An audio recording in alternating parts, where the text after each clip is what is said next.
नमस्कार दोस्तों, स्वागत है आपका हमारे इस चैनल धूप धुनुषी आरती में। दोस्तों, धूप धुनुषी आरती में आप लोगों का कई सारे सवाल आते हैं और अभी जो है शिवरात्रि को लेकर जो है तरह तरह के सवाल आ रहे हैं। और मुझे देखकर बहुत खुशी होती है कि आप लोग कई सारे विषयों पर सवाल करते हैं जो कि बहुत यूनिक विषय होता है। तो एक भाई ने मुझसे एक सवाल पूछा है कि जो साकार आराधना है और जो निराकार आराधना है, मतलब शिव जी के लिंग रूप में जैसे कि हम पूजन करते हैं, तो हम निराकार स्वरूप में जो है शिव जी के पूजन करते हैं। हम लिंग रूप में भी वैसे तो हम साकार ध्यान करते ही है और साकार रूप में भी हम शिव जी को देखते, पर निराकार तत्व का प्रतीक कहा जाता है, स्वयंभू होता है शिवलिंग जो होता है। तो इसलिए जो है उसमें शिव जी के निराकार स्वरूप के पूजन करते हैं और साथ में जो है हम साकार रूप में भी उनके पूजन करते हैं। और जैसे कि साकार मूर्ति में और छवि में तो हम पूजन करते ही हैं। तो ये साकार और निराकार पूजन पद्धति के अनुसार कैसे किया जाए, इस बारे में जो है ये सवाल एक्चुअली मिला। तो देखिए, निराकार और साकार जैसे भगवान के स्वरूप जो है निराकार और साकार दोनों मिलाकर ही होते। निराकार रूप में भगवान जो है हमारे चारों ओर जो है वो विराजमान रहते हैं हमेशा। ब्रह्म रूप में, शक्ति रूप में जो है वो हमारे इस पूरे सृष्टि में पूरे कण कण में विराजमान है। तो उसे हम भगवान के निराकार स्वरूप कह सकते हैं। और जब हम भगवान के उस विशेष शक्ति के रूप को जब हम बहुत अपनापन महसूस करते हैं, मतलब अब बहुत अपनापन उनके साथ महसूस करना चाहते हैं और बहुत अपनेपन के भाव के साथ जो है हम उन्हें अपने मन के आकार देते हैं, जो कि ये उनके ध्यान में कहा गया है। जिस प्रकार से उनके ध्यान की वर्णन है, उसी प्रकार से जब हम उनके मूर्ति में एक्चुअली आकार देते, मेरा कहने का मतलब यही है, तो वो उनका स्वाकार स्वरूप होता है। तो साकार स्वरूप में जब हम देखते हैं ना, तब बिल्कुल हम अपने घर के सदस्य को जिस तरीके से जो है, जो भी सारे उनके वस्तु होते हैं, श्रृंगार का सामान आदि होता है, खान पान के वस्तु होता है, उनके विश्राम के वस्तु होते हैं, उन्हें गर्मी लग रही है तो हम उन्हें पंखा का प्रयत्न करते हैं। तो ये जो भावना होती है ना, इसी प्रकार से जो है साकार रूप में हम पूजा करते हैं। तो निराकार जो पूजा पद्धति है, निराकार पूजा पद्धति मतलब निराकार पूजा पद्धति ऐसा ज़रूरी नहीं है कि केवल निराकार तत्व की पूजा पद्धति, जब हम निराकार रूप में भगवान को सोच रहे हैं तभी जो है केवल निराकार पूजा पद्धति होगी। निराकार और साकार पूजा पद्धति दोनों पूजा पद्धति ही है जो हमारे पूजा पद्धति का अंश है। क्योंकि मैंने बार बार यही कहा है कि साकार और निराकार दोनों स्वरूप में ही, दोनों तत्व के साथ ही जो है हमारे जो भी सनातन पूजा है वो हम संपूर्ण करते हैं। यानी कि मूर्ति में, कलश में जैसे हम साकार और निराकार में ध्यान करते हैं, उनके पूजन करते हैं, उसी तरीके से जो षोडश उपचार या 10 उपचार विधि होते उसमें भी जैसे कि देखिए जो प्रसाद आदि होते, मतलब जो फल आदि, भोग आदि, ये सब कुछ होता है, श्रृंगार का सामान होता है, पुष्प श्रृंगार, ये जो सारे वस्तु होते हैं, वो सारे वस्तु अगर आप देखते हैं तो वो जो है वो साकार रूप का प्रतीक होता है। अर्थात वो भगवान ग्रहण कर रहे हैं, उसके साथ साथ हमें जो है, मतलब प्रत्यक्ष रूप से ग्रहण भी कर रहे हैं और प्रत्यक्ष रूप से हमें जो है प्रसाद रूप में लौटा भी रहे हैं।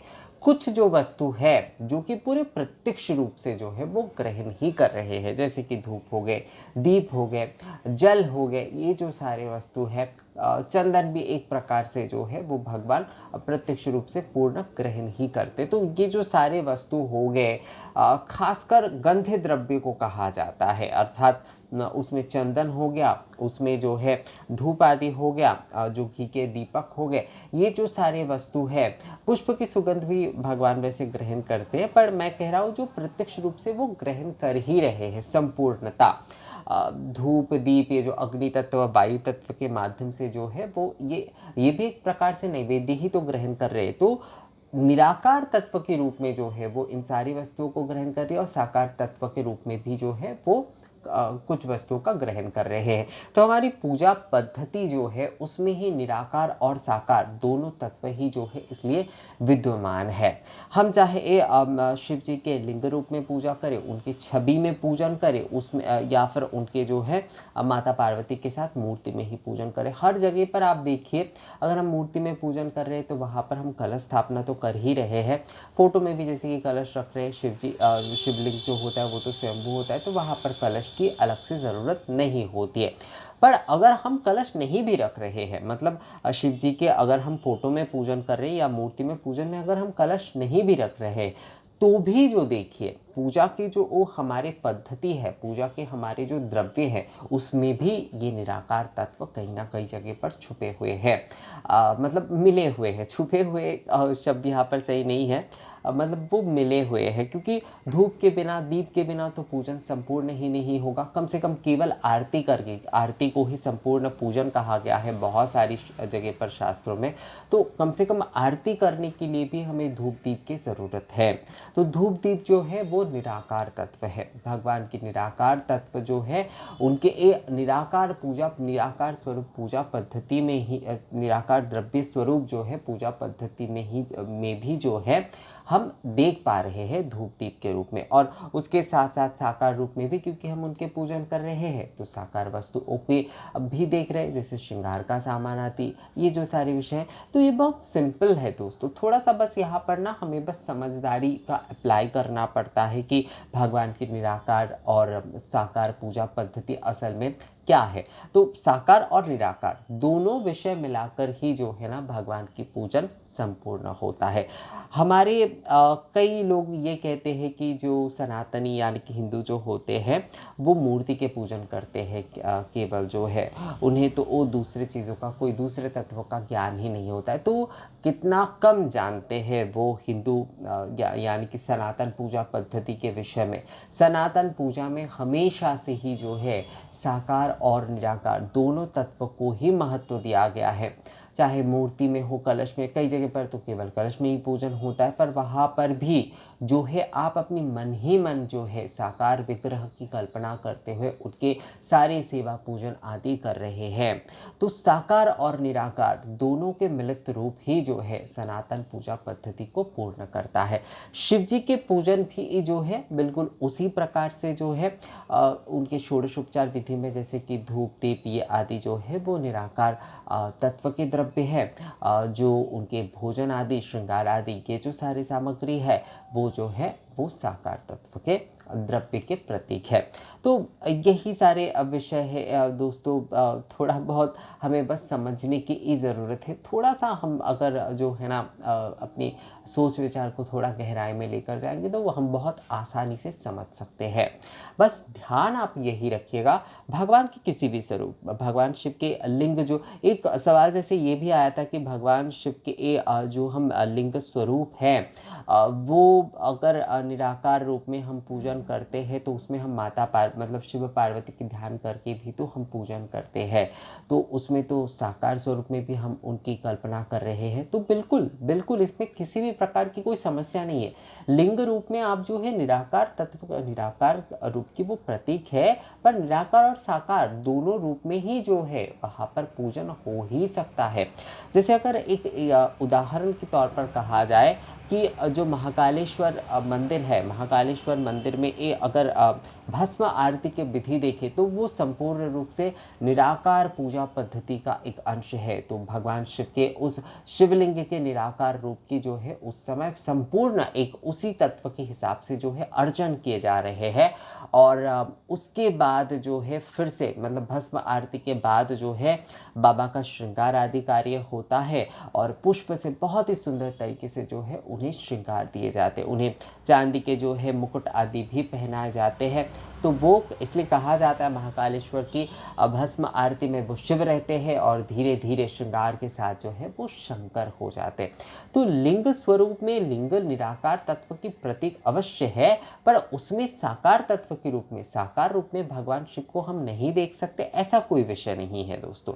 हम ना एक चीज़ के साथ जो है मतलब सोचते कि ये चीज़ केवल निराकार तत्व के प्रतीक है। जैसे कलश की अगर हम बात करें तो कलश तो निराकार तत्व के प्रतीक है, पर जब हम उसमें केवल मान लीजिए जहाँ पर मूर्ति या फोटो हम नहीं रख रहे हैं तो वहाँ पर भी जो है हम कलश में ही तो माँ की कल्पना कर रहे हैं, माँ के हम दर्शन कर रहे हैं एक प्रकार से।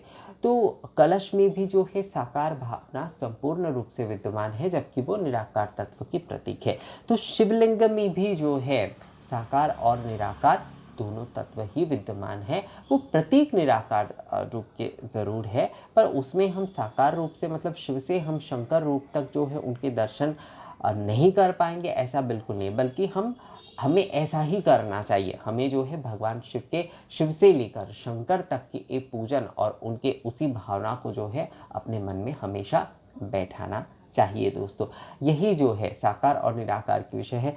साकार तत्व जो है वो मूर्ति में कलश में भी है और जो है पूजा पद्धति के भीतर भी जो है, इसलिए इन सारी तत्वों को हमारे जो प्राचीन ऋषि मुनि थे ना, वो इतने विद्वान थे इन सारे विषयों में कि वो समझे थे कि एक केवल साकार तत्व और केवल निराकार तत्व नहीं, दोनों विषय के साथ ही जो है एक जो हमारे कार्य है वो पूर्णता को प्राप्त कर सकती है। तो उसमें जो है साकार द्रव्य और निराकार द्रव्य, साकार भावना, निराकार भावना, ये सारे वस्तुओं का जो है ना बहुत ही सुंदरता के साथ और किस प्रकार से किस चीज़ के बाद कौन सी चीज़ जो है वो देना चाहिए, इन सारी चीज़ों की जो है ना एक बहुत अच्छे मेल मिलाप उन्होंने किए हैं। तो दोस्तों इस वजह से मैं आपको कहूँगा कि आप कंफ्यूज कभी मत होइए, बस अपने मन से जो है ना आप थोड़ा गंभीरता से मतलब मन के गहराई में आप थोड़ा डूब कर जो है उस विषय का थोड़ा आप अनुसंधान करने की कोशिश करिएगा, तो देखिएगा आपके उस खोज में आपको उस विषय का उत्तर आपका मन ही जो है आपको दे देगा।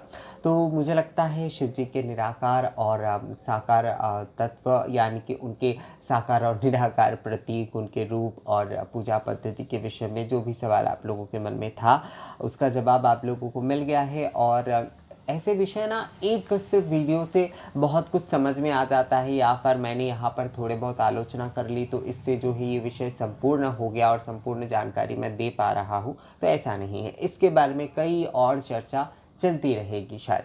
तो इस वीडियो के लिए बस इतना ही, मेरा कहने का यही मतलब है। आप लोगों का इस विषय में जो भी सारे कमेंट्स हैं, जो भी सारे आप लोगों की धारणा है, मुझे आप लोग कमेंट्स करके या मेल करके ज़रूर बता सकते हैं।